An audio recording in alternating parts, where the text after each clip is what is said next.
Polosa, et Simba Lissoute. Pour moi, comme on a kuna, bateau va travailler dans Zambé. En tout cas, Basi Baké Moussika. Donc là, va, yo ba mission dans ton pays, aux autres comme il faut. Place nous à où est-ce société. Ah? Oyaki, allez, quittez. Polosa, on est là-bas, on a l'homme, on a Kekuna. Là-bas. Ah! On nous a mis dans la range. Comment ok? Ah, vraiment. Qui ça? Et en plus, il y a qui ont commis partout dans l'Europe, dynamique Congo, commis partout dans l'Europe. Comment ok? Moussala est commis partout. Tout commis en Suède, tout commis à Paris, tout commis à Lille, tout commis à Bruxelles. Et puis, base n'a vu toujours Londres, Angleterre.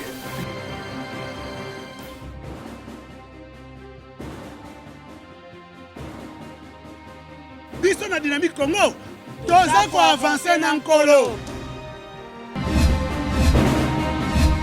Mesdames et messieurs, bienvenue, samedi, bon week-end chez vous. Nous poursuivons notre parcours de tous les jours. Et c'est les derniers jours samedi, Critique Info. Premier numéro, la manchette, titre, futur gouvernement cache, décroche l'intérieur, affaires étrangères et l'économie. L'économie, les affaires étrangères, l'intérieur sont revenus à cash. Voici la répartition des ministères et des vice-ministres. La percée titre voici ceux qui ont trahi Bouchab. Richard Mouyège réjouit les lauréats. Unicole, coalition des grades académiques. On va parler aussi du Forum des As qui titre Primature, pas l'once d'une tempête. Voici les priorités des cash et la coalition FCC. L'accord sur la répartition du ministère signé par M. Jean-Pierre Kambila. Mesdames, Mesdemoiselles et Messieurs, bienvenue. Aujourd'hui, il est question de réfléchir profondément sur notre pays parce qu'il faut le dire, au-delà de tout ce que nous pouvons raconter, au-delà de toutes les informations que nous pouvons donner, il faut dire que le Congo est séquestré par la politique. En réalité, il n'y a pas de réflexion de développement. Tout le monde tourne autour de la politique. Autour de la politique, forcément, à un moment donné, on est fatigué et du coup, on n'a plus d'idées. On se rend compte qu'on tourne en rond. Mais il est important de faire comprendre aux Congolais qu'il y a autre chose en dehors de la politique. Il y a autre chose qui tient le pays en état. Par exemple, cette question dont on va aujourd'hui réfléchir, c'est la question du piège. Le piège de la nation, le piège du pays, le piège dans lequel la RDC se trouve depuis très longtemps, il faut le dire, depuis la nuit des temps, et qu'aucun groupe d'intellectuels congolais a pu trouver des solutions à la question. Les groupes au Congo, intellectuels, si vous voulez, maraîchers, forgerons, architectes, bref, aucun groupe n'a réussi à trouver des solutions aux problèmes de notre République démocratique du Congo. On est tous d'accord que la gouvernance a toujours été un cercle de jouisseurs, de profiteurs, de renégats, de gens qui veulent profiter du pays, mais pas donner des solutions et apporter des solutions à ce pays. Et donc, chaque gouvernement qui vient, ces gouvernements ont d'abord été étudiés, lus, compris, parfois piloté et diligenté à partir de l'extérieur pour aboutir à ce que nous avons aujourd'hui. Disons, à ce que nous avons eu toujours depuis le temps. Souvenez-vous que la présidence de Kasavubu, ce n'était pas un étonnement de blanc. Ah non, du tout. Ce n'était pas un étonnement de blanc. Il le savait. À partir de la Belgique, on savait qu'il fallait tout faire pour empêcher à Lumumba d'être président parce que ce n'était pas les bons candidats. Ça, tout le monde le sait. Il ne fallait pas que ce soit Lumumba, il fallait que ce soit quelqu'un d'autre. Quelqu'un qu'on pouvait mieux contrôler de l'étranger, c'était Kasavubu. Et la carte était bien jouée, c'était lui. Et puis à un moment donné, Lumumba était extrêmement une carte qui échappait au contrôle des impérialistes, je veux dire des Blancs, et surtout l'Amérique et la France et la Belgique. Ils ne pouvaient pas contrôler finalement Lumumba. On lui a même attribué la Russie pour dire qu'il était communiste, ainsi de suite. Bref, on a tout dit sur lui. Il fallait finalement l'écarter de la scène parce qu'il faisait un peu ombrage à beaucoup de choses. Il faisait ombrage à beaucoup de choses. Ce n'était pas une gueule qu'on pouvait apprivoiser facilement. Et donc, il fallait le faire partir. Alors, je vous rappelle ça parce qu'il faut que les gens comprennent un peu. Si les gens ne comprennent pas notre histoire, on aura du mal à nous défaire des mauvaises habitudes qui sont finalement préparées et conçues pour nous le donner à nous. Nous avons eu une mentalité préconçue Elle a été élaborée dans plusieurs laboratoires et on nous a injecté ça comme une sorte de piqûre ou comme une sorte je sais pas moi, des médicaments. Mais bon, aujourd'hui, on ne sait plus ce de faire. On ne sait plus amener une autre mentalité. Or, lorsqu'une idéologie a gouverné un pays pendant longtemps, il n'y a qu'une autre idéologie qui peut la renverser. On ne combat pas une idéologie par les armes, vous le savez. Une idéologie est défaite par une autre idéologie beaucoup plus forte que ça. Et ça, ce n'est pas moi qui le dis. En tout cas, ce sont les grands auteurs qui le disent. Si vous lisez Karl Marx dans Le Brumaire, si vous lisez Machiavel dans Le Prince, si vous lisez les différentes théories de John Locke, de Hegel, vous trouverez que toutes ces personnes parlent d'une idéologie puissante qui a pour but de renverser les choses. Et pas seulement eux. Lorsque vous allez avoir le temps, par exemple, de lire Albert, vous lisez les autres Martin Luther King dans certaines de ses déclarations, il parle plutôt d'une idéologie puissante et agissante. Malcolm X, c'était la même chose, même si lui, il était dans le dualisme, un peu de force physique, un peu de la mentalité, mais Gandhi, Mandela et les autres, ils ont tous prôné Mère Teresa de la Culta, ils ont tous parlé de cette histoire d'une idéologie beaucoup plus forte et agissante en réalité. Et donc, cette idéologie forte et agissante a travaillé dans les esprits des gens et ça conditionne même l'action des gens, parce que l'action que nous posons est la suite d'une pensée. Ouais, l'action, c'est une pensée matérielle. Il en est de même pour la pensée qui est une action immatérielle, on est bien d'accord. Mais revenons maintenant sur notre pays. Il fallait empêcher le Lumumba de gérer le pays, sinon d'accéder aux plus hautes fonctions, parce que le Lumumba avait déjà les intentions de tout refaire. C'était un nègre, on peut le dire, mais qui avait une pensée, une réflexion en dehors du circuit préparé par les Blancs. Et donc, tout ce qu'il pouvait imaginer était à l'encontre de ce que les Blancs imaginaient. Eux imaginaient. C'est vrai, Kasavubu n'était pas si méchant que ça. C'était quelqu'un d'intègre, quelqu'un d'honnête, mais quelqu'un qui n'avait aucune ambition politique en dehors du cercle préparé par les Blancs. Lui, il voulait faire fonctionner notre administration comme celle de la Belgique en réalité. Mais on ne peut pas faire fonctionner une administration comme celle de la Belgique, sans avoir le même taux d'intellectuels et la même compréhension du problème et surtout la même complexité des choses. Le Congo est totalement différent de la Belgique, et en termes de climat, et en termes de superficie, et en termes de peuple, et en termes d'histoire, et en termes d'idéologie. Donc on ne peut pas reproduire tout de suite ce qu'eux font, qu'on l'amène ça ici chez nous dans la grande complexité. C'est très, très, très imprudent. Avant, il faut d'abord comprendre notre vie de tous les jours, la complexité dans laquelle nous nous trouvons de nos histoires, avant de vouloir copier les autres. Sinon, ça va être compliqué, vous créerez de l'arbitraire. Et donc, vous vous rendez compte que Lumumba, on le refuse. Mais pendant que Lumumba s'impose, il déjoue la carte de blanc, ils avaient tout simplement une seule idée, il faut l'éliminer parce qu'il fait beaucoup d'ombrage. Il faut garder Kasavubu. Mais Kasavubu ne pouvait pas mettre terme à des petites guerres qu'il y avait déjà, des petits conflits qu'il y avait. Ils se sont choisis eux-mêmes. Alors, eux-mêmes, un homme qui s'appelait Mobutu, qui était fabriqué évidemment par Lumumba.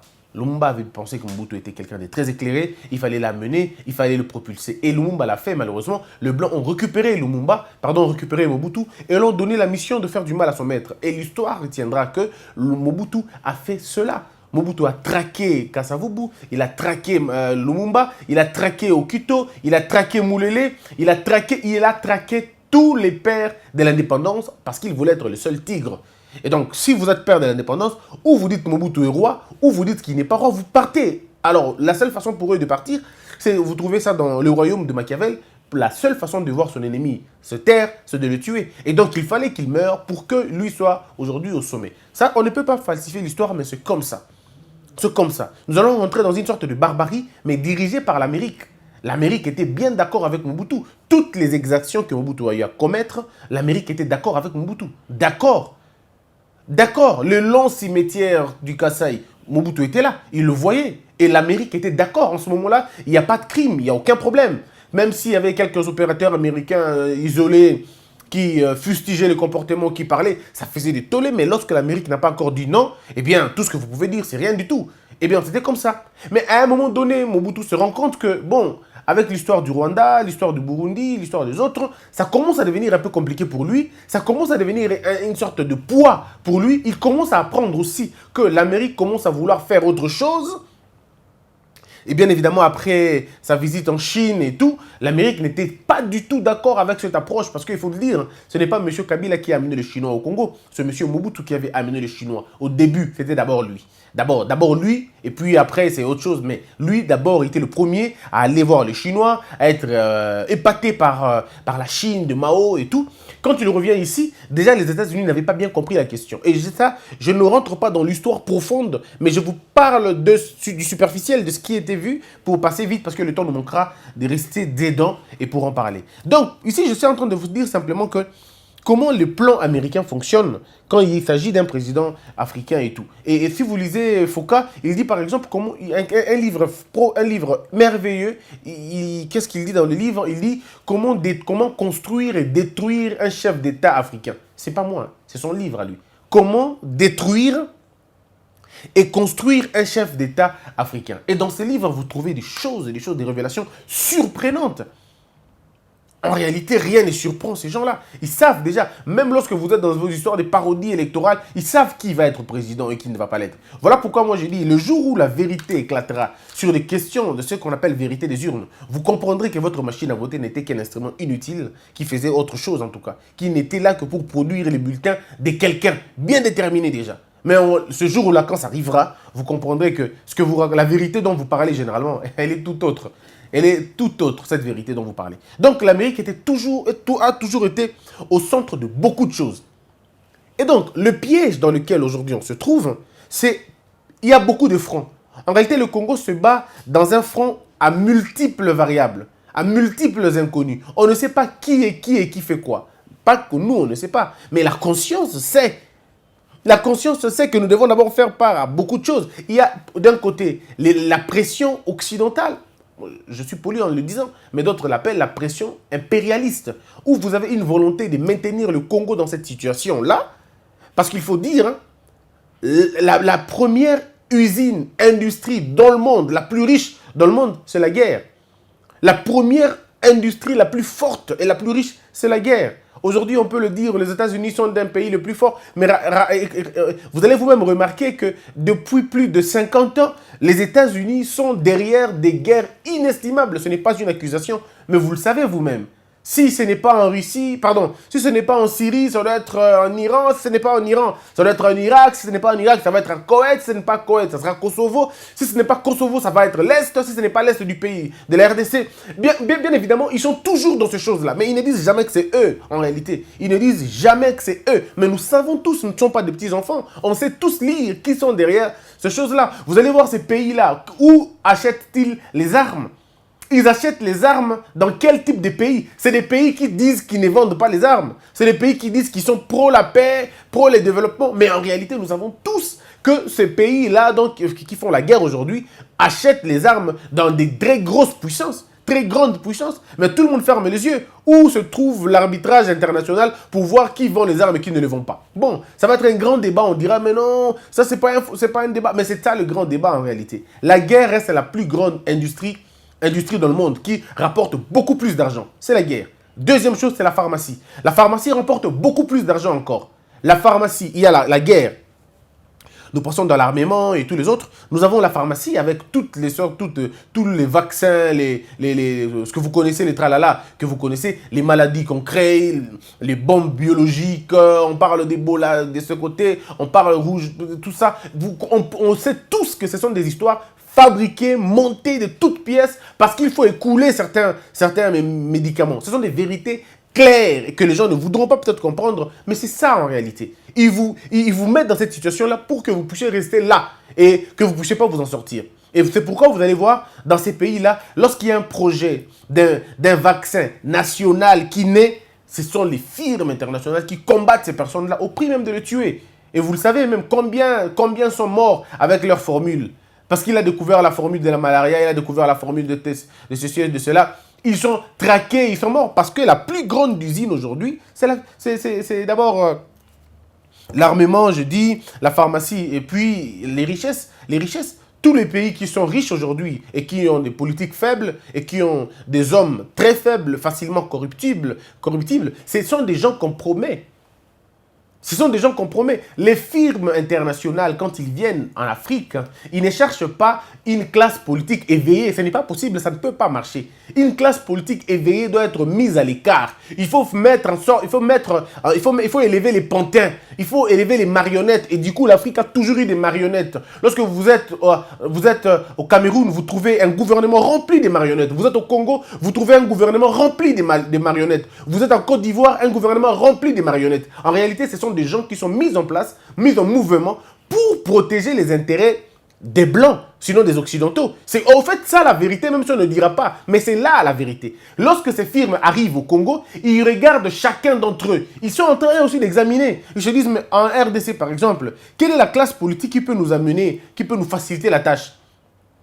On trouve des gens qui sont avides du pouvoir. On trouve des gens qui ne cherchent que le pouvoir pour le matériel. C'est-à-dire le prisonnier de la chair. On trouve des gens qui ne vont pas servir le pays, mais qui vont servir les intérêts noirs des Occidentaux et des firmes. Bref, des affairistes. Il faut le trouver, ces gens-là. Et ces gens-là sont là, ils sont toujours disposés. Ce n'est pas la main d'œuvre qui manque. C'est des gens qui vont venir vous embêter. Et qu'est-ce qu'ils font généralement? Ils prennent en otage vos assemblées nationales, ils prennent en otage vos parlements pour la plupart des cas en Afrique. Ils prennent toutes ces choses-là.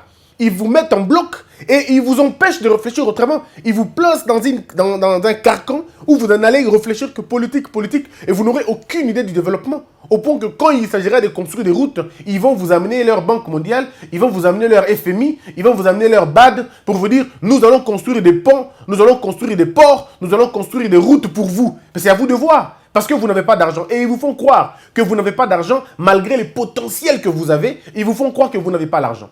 En réalité, ils vont vous empêcher d'avoir des usines de production, des transformations chez vous parce qu'ils doivent prendre vos minéraux dans leur état naturel et les amener chez eux pour que eux refassent les dérivés et qu'ils reviennent vous le revendre ici chez vous. Ainsi, vous aurez du bois, vous aurez des arbres, mais vous n'aurez pas de meubles. Vous n'aurez aucune usine de transformation d'arbres chez vous. Cette usine doit se trouver en Belgique parce qu'ils vont aller avec ça là-bas, ils vont ramener les bois ici, ils vous les vendent le bois à des prix inestimables. Ils doivent prendre ici vos coltans dans leur état naturel, ils vont avec le caoutchouc dans leur état naturel, ils vont avec et puis ils viennent vous revendre encore le pneu et tous les autres. Ils vont prendre le lithium dans leur état naturel, ils partent avec et puis ils viennent vous revendre encore les voitures avec des batteries électriques. Ils vont prendre le cobalt, ils vont aller avec et puis ils vont vous vendre des avions, des bilocos, ils vont vous vendre des téléphones à très cher. Parce qu'ils savent ils savent deux choses. Vous n'aurez pas une politique sérieuse, vous n'aurez pas une classe des éveillés, des gens qui vont dire non. Il faut refuser cela, il faut imposer qu'on ait aussi des usines ici.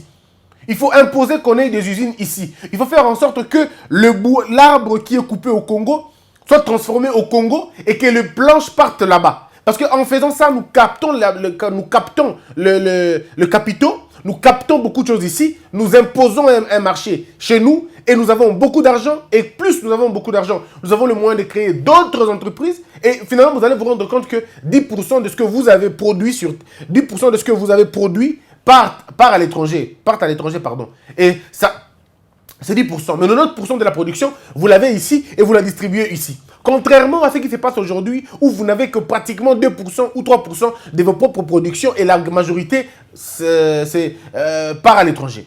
Donc, est-ce que vous imaginez que c'est un grand piège? Mais personne ne va réfléchir là-dessus parce qu'ils se disent c'est un passe-temps. En réalité, ils nous ont mis dans la tête que tout ce qui est réflexion profonde est un passe-temps. Et nous avons cru en cela. Voilà pourquoi les Congolais aiment les raccourcis. L'Africain, en fait, aime les raccourcis. Ils vous ont créé une faim, une pauvreté fantaisiste, une pauvreté et une faim pour vous empêcher de réfléchir convenablement. Ils vous demandent, ils vous mettent dans une situation où vous allez réfléchir que pour manger, comment je vais m'habiller, et ils vous maintiennent dans cette position-là. Et vous savez pourquoi? Parce qu'ils se sont eux-mêmes choisi une classe de politiciens véreux, une classe de politiciens trouillards, turiféraires, incapables de prendre des très grandes décisions. Et vous allez vous rendre compte que depuis 1960, nous ne faisons que perdre les plus grandes lumières du pays, les plus grandes lumières d'Afrique. Et malheureusement, après la mort ou les différentes morts de nos brillants messieurs, de nos brillants Africains, des dignes fils d'Afrique, parce que je ne parle pas de ceux qui sont là aujourd'hui, parce que ceux qui sont là, je veux dire la vérité, ils nous font un peu une honte, et vraiment une honte, quand vous avez l'Afrique dans toute sa diversité, mais vous n'arrivez toujours pas à développer l'Afrique, on se rend compte qu'on est dans une sorte de dynastie gouvernementale, même si on ne le dit pas. Quand il y avait Kwame Nkrumah, Sékou Touré, Julius Nyerere, Lumumba, Thomas Sankara, Kadhafi et les autres, je ne suis pas en train de dire que c'était des hommes sains. Non, je ne suis pas en train de dire que ces gens n'avaient pas des défauts. Non, mais ces gens avaient quelque chose que cette génération n'a pas. Ces gens-là avaient un courage, ils avaient une vision. Mais aujourd'hui, quand vous revenez, regardez au Congo-Brazzaville, vous trouvez M. Denis Sassou Nguesso. Il n'a aucune vision, si ce n'est pas de rester dans ce trône toute sa vie. Aucune vision. Aucune vision de développer le Congo, aucune vision. Il vient mentir au peuple congolais de Brazza, un petit pont là, et tout le monde pense que ce pont là est meilleur en réalité. Et les gens sont dans une sorte de contentement. Ah bon, c'est bon, au moins ça que rien. Non, vous n'avez pas un gouvernement pour vous donner au moins ça. Vous avez un gouvernement pour vous donner exactement ce que vous devez avoir. C'est parce que le peuple ne se reconnaît pas qu'il ne peut pas exiger plus. Vous avez au Congo la kermesse de M. Kabila, le père. Vous avez la kermesse de M. Mobutu. Et vous avez maintenant le début des kermesses de M. Félix. On se rend compte qu'on est en train de se perdre, totalement de se perdre. Et tout le monde est dans cette question de jouissance. Tout le monde est dans cette question de jouissance. Personne ne s'intéresse au peuple congolais de façon réelle. Ce n'est pas les slogans qu'on a toujours entendus, qu'on a toujours aimés. Donc vous vous rendez compte que plus nous allons dans ces conditions-là, ça ne marchera jamais. Il y a une question importante, c'est la question d'une classe qui a été minée. Cette classe, cette élite, pas qui parle français et anglais, mais élite capable de comprendre les questions de la société et de donner des réponses à cela. Mais malheureusement, cette classe-là, on n'a pas ça aujourd'hui. La configuration actuelle promet des farceurs et des embrouillères. Alors, comment sortir de cette situation-là? Parce que là, je ne vous ai fait que le constat. Maintenant, comment sortir de cette condition-là? La réponse, je vais la donner suffisamment dans la deuxième partie, mais là, j'essaie un peu de donner la réponse d'une façon claire. Mais avant de donner cette réponse, j'aimerais bien vous faire comprendre d'abord que cette puissance, comme je vous ai parlé, qui dirige le monde d'une manière générale, et surtout l'Afrique de façon particulière, on prend en otage l'Afrique, mais il faut utiliser les Africains eux-mêmes. Et comment on utilise les Africains eux-mêmes? Ça veut dire qu'on utilise M. Ouattara pour faire la guerre contre M. Gbagbo, et un Ivoirien qui a dit non à la France, qui a dit non à l'impérialisme. Il n'est pas sain non plus, hein. Il n'est pas sain, il n'est pas celui qu'il fallait. Mais bon, quand même, il faut le dire, ils ont choisi quelqu'un pour exécuter les plans. C'est pas exécuter les plans de Français, on garde M. Ouattara là-bas. Et tout le monde connaît comment ça s'est passé. En Libye, on a fait la même chose. Et donc, il faut finalement imposer que... Vous imposez cette histoire-là, que les gens qui ont l'idée de changer les choses, que les gens qui ont l'idée de se rebeller ou de révolutionner les choses, il faut les écarter, en fait. Et les écarter, il faut les mettre où? Dans leur prison qu'ils ont créée eux-mêmes, ça s'appelle la CPI. Ils ont interdit, je veux dire ça véritablement, ils ont interdit, c'est fort peut-être, ils ont empêché à l'Afrique d'avoir une commission électorale, disons, une commission africaine sérieuse, si ce n'est pas les syndicats des chefs d'État que nous voyons que vous appelez Union africaine. Ils ont interdit à ce que l'Afrique se dote d'une institution africaine de justice convenable qui pourra traiter des questions qui dépassent les États au niveau d'Afrique. Ils ont refusé cela. Ils ont combattu l'idée des États-Unis d'Afrique proposée par le guide libyen, avec toutes ses faiblesses aussi. Là, pour ça, il faut lire Vincent Higueux. Vincent Higueux, c'est un journaliste, un reporter. Il a bien écrit sur la question de Kadhafi. Il explique les pensées, les idées de Kadhafi. Je ne dis pas que le livre vert de Kadhafi était un chef-d'œuvre. Non, mais je dis que c'était un livre qu'il fallait performer. C'était un livre qu'il fallait peut-être protéger, une sorte de patrimoine intellectuel africain que l'intellectuel africain devrait lire, hein.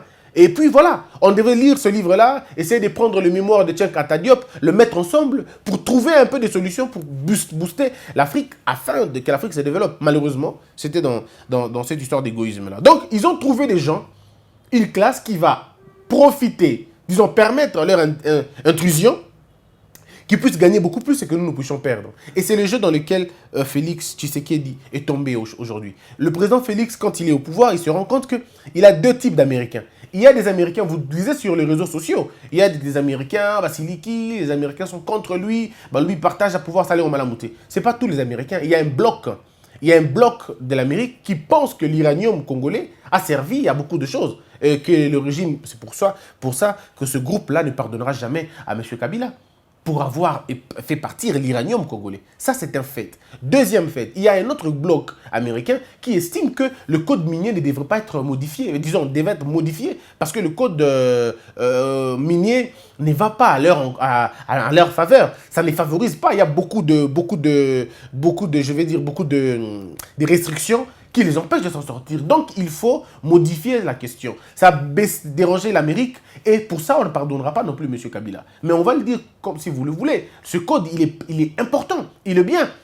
Il est très bien. C'est vrai qu'il doit être révisé dans certains articles, mais pas dans les articles que M. Kabila avait verrouillés, parce que M. Kabila avait verrouillé certains articles. C'est vrai pour faire mal aux Américains et pour profiter aux Asiatiques. Et ça ne permettra pas. Ça ne permettra pas, disons, une sorte d'entente. Donc, on a une sorte de 3 ou 4 groupes américains qui pensent que le Congo est encore à eux et qui doivent profiter aussi. Ils disent, bon, la Kabylie est partie, maintenant il faut bâtir avec Félix Tshisekedi et trouver les moyens. Et donc, ce groupe qui aujourd'hui sort pour dire à Félix Tshisekedi, non, il faut que ce gouvernement respecte les engagements. Les engagements, c'est les engagements de la coopération.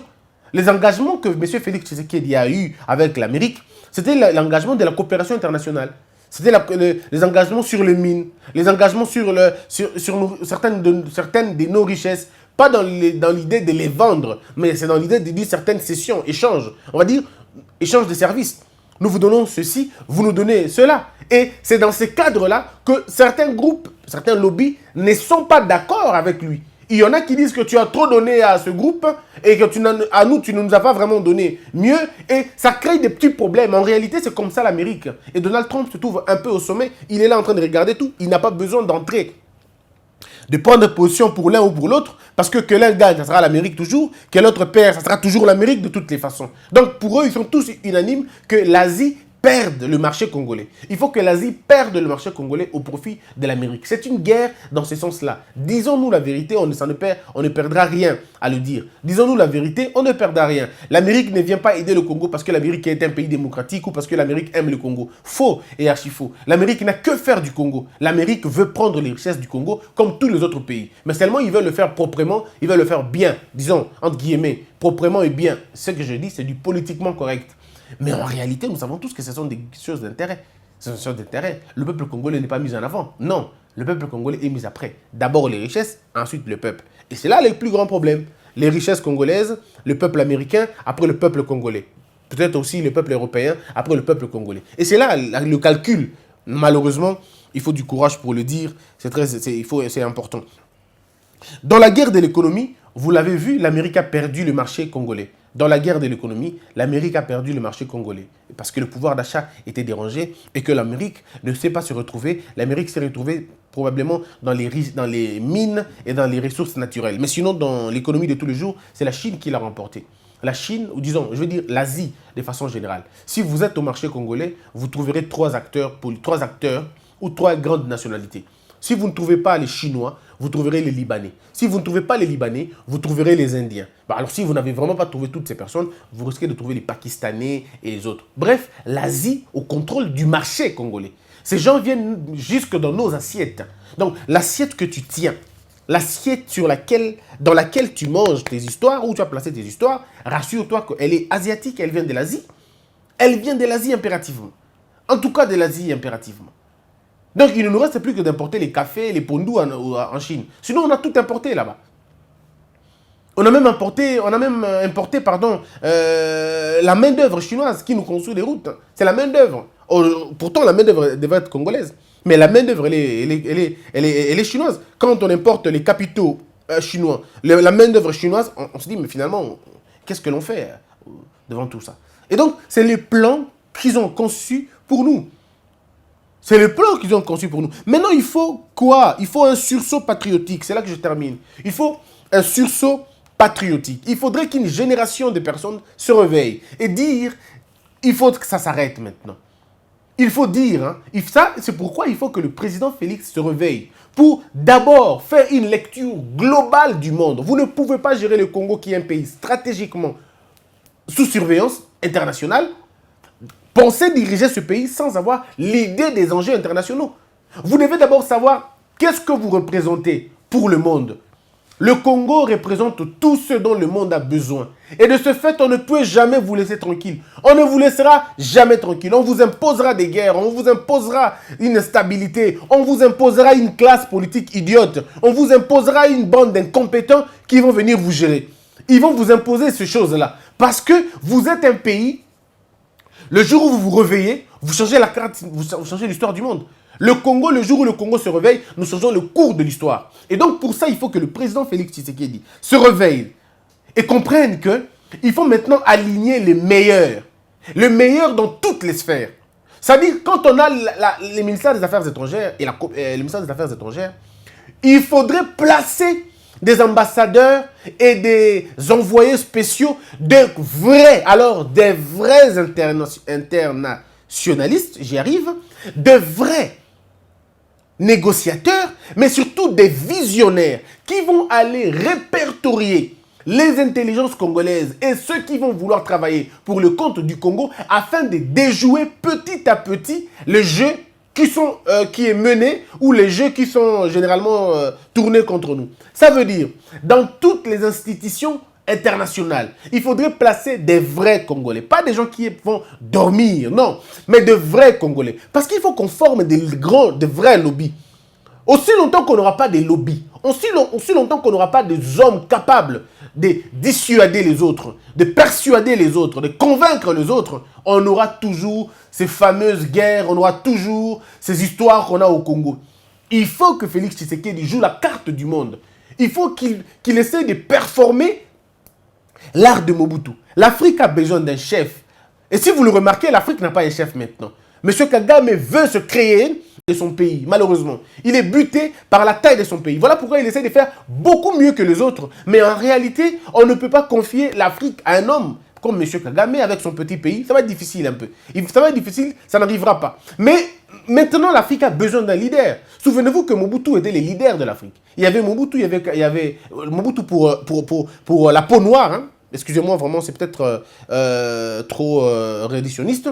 Mais Mobutu était dans l'Afrique noire et un peu comme le patron, un peu comme le gendarme africain. Et puis de l'autre côté du Maghreb, il y avait le guide Kadhafi. Donc l'Afrique était tenue par deux personnes. On a raté l'histoire parce que Kadhafi et Mobutu ne s'attendaient peut-être pas. Si Mobutu et Kadhafi s'attendaient à l'époque, de toute façon parce que Mobutu était, je vais dire, excusez encore le terme, une marionnette des Occidentaux, et que Kadhafi ne l'était pas, si Kadhafi et Mobutu avaient la même vision, peut-être qu'on ne serait pas là où on est aujourd'hui. Mais maintenant, l'Afrique est en train de poser la question, qui peut me gérer? Qui peut me contrôler? Et c'est en ce moment-là qu'il faudrait qu'un leader naisse. Il faudrait qu'un leader arrive et qu'un leader contrôle l'Afrique. Il faudrait qu'on ait un président qui a des ambitions au-delà de la RDC. C'est-à-dire que ses ambitions doivent porter au-delà de la RDC. Tant qu'on n'aura pas un président qui aura des ambitions qui partent au-delà de la RDC, ce pays sera toujours un pays suiviste. Pourtant, c'est un pays à aligner, un pays des grands enjeux. Mais pour ça, il faut d'abord que le président de la République se réveille et comprenne ces choses-là. Qu'il contrôle convenablement et efficacement l'intérieur. Je ne sais pas si le président Félix a l'étoffe d'être ce président-là. Je ne sais pas. Je ne peux pas non plus dire qu'il n'a pas cette étoffe parce qu'il est là, ça fait 6 mois. Et il faudrait par contre voir comment va-t-il négocier. Comment va-t-il négocier la politique intérieure avant de penser la politique extérieure? Comment va-t-il gagner la politique régionale avant de penser à la politique africaine entièrement? Et donc, je crois que tout dépend de cela. Mais cela n'exclut pas qu'une classe congolaise trouve son sens. Et donc, moi, je vous demande, mes frères et sœurs, gardons-nous dans l'idée que dans peu de temps, quand sonnera la trompette, venez nous rejoindre. Ça doit être une classe qui comprendra que les enjeux politiques congolais sont à regarder de l'extérieur, mais à comprendre de l'intérieur. Qui comprenne qui pourra. C'en est fini pour aujourd'hui. Le piège est dans tous ces enjeux-là. Le piège dans lequel Félix Tshisekedi s'est lancé, est piégé, est tombé, c'est d'un côté vous avez les Occidentaux, de l'autre côté, vous avez la sous-traitance, vous comprenez de quoi je suis en train de parler. De l'autre côté, vous avez les égoïstes, hein, et surtout les valets, hein, les bonnets, ceux qui ont travaillé pour ce qu'on appelle l'occupation. Et de l'intérieur, un peuple non instruit. Donc c'est le piège dans lequel ils se trouvent. Alors il faut faire une lecture profonde et apporter des solutions à chaque question. Quel est le remède d'une population non instruite, une population non éduquée? Là, la réponse, elle est simple. Une éducation stricte et formelle, et puis une sanction exemplaire et sévère. C'est le remède approprié pour un peuple, pour éduquer ce peuple. Sanction, éducation et instruction. Comment faire pour défaire les bonnets et les valets, les complices? Simple aussi comme question. Une très grande sanction, exemplaire encore une fois, est le fait de la capacité de déjouer leur plan. C'est-à-dire de les couper de leurs sources. Il faut d'abord identifier les sources, ensuite les couper. Alors l'Occident, comment faire pour déjouer le plan occidental? C'est simple aussi. Difficile, mais quand même assez compréhensible. Discuter avec eux. Imposer à ces gens-là un débat. Ressortir leur faux côté au niveau du monde entier. Changer la donne. Apporter un débat international autour de la question de l'Afrique. Le président qui amènera ces débats-là, parce que ces débats ne peuvent pas être portés par les peuples. Si les peuples en parlent, bon, quand vous avez des présidents qui contredisent la voix de leur peuple, ça va être compliqué. Mais il est important que les présidents portent ce débat-là, sur le débat sur le franc CFA, le débat sur les frontières. Vous pensez que les frontières, c'est les présidents africains qui ne veulent pas que ça se passe comme ça? Non. C'est d'abord parce que ce sont des valets des Occidentaux. C'est d'abord parce que la plupart d'entre eux sont là parce que les Occidentaux voulaient que ça soit le cas. Et donc, ils vont toujours traîner les pieds pour lever les barrières. Ils traîneront toujours le pied pour avoir des douanes faciles et flexibles. Ils traîneront toujours les pieds parce qu'ils ont des comptes à rendre aux autres. Donc, il y a des choses à faire, à dire. Mais même moi aussi, il y a des choses que je ne peux pas non plus dire à la télévision. Ça ne peut être dit que dans les conférences. Dans les conférences. Puisse Dieu vous bénir tous. Partagez nos vidéos. Excusez-nous, on a débordé les 4 minutes, je crois, ou 5 minutes. On se retrouve très prochainement. Portez-vous bien. Que la peur quitte nos esprits et que Dieu bénisse la RDC.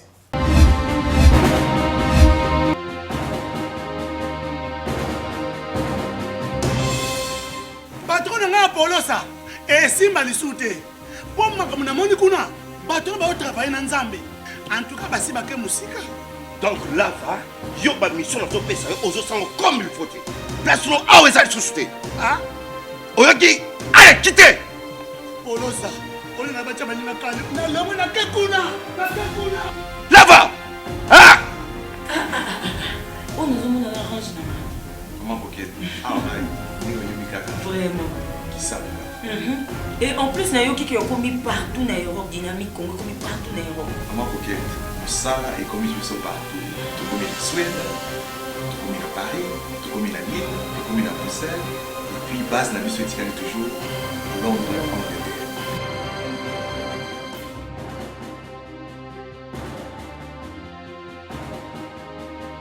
Biso na dynamique Congo, toza ko avancer na nkolo.